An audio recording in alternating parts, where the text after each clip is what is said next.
Sveiki, šiandien su jumis noriu pasidalinti dar vieną istoriją.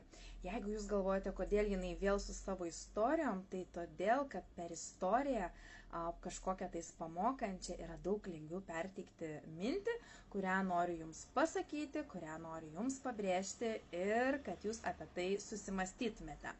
Žodžiu, gyveno berniukas, kuris labai nemėgo eiti į mokyklą. Kiekvieną dieną eidavo su tokiu nenoru ir susitiko močiutę, kuri turėjo stebuklingą siūlų kamuolėlį. Ir sako jam, nori, aš tau pagelbėsiu.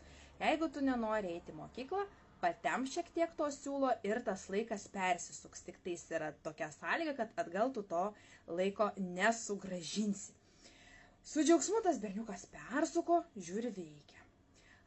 Ateina kita savaitė, jis vėl nenori eiti į mokyklą, vėl persuka.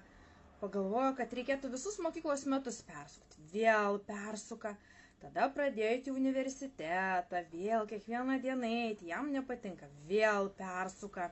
Baigęs tą universitetą, jisai ieško darbo, kol randa savo mylimą darbą, eina į darbus, kurie jam nepatinka, vėl persuka. Tada jisai jaučiasi vienišas, neturi savo antros pusės, vėl persuka iki to laiko, kol suras antrą pusę.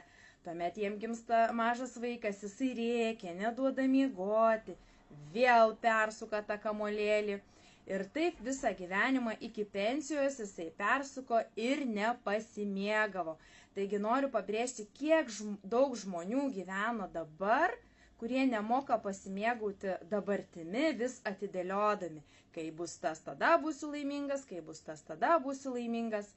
Todėl aš kiekvienam linkiu kiekvieną dieną rasti bent kažkuo, ko jūs galite pasimėgauti, kuo ta diena jūs gali pradžiuginti, būti šviesesnė, laimingesnė, kupina šypsenų ir atminkite, kad jaunesni nei dabar jūs jau niekada nebebūsite.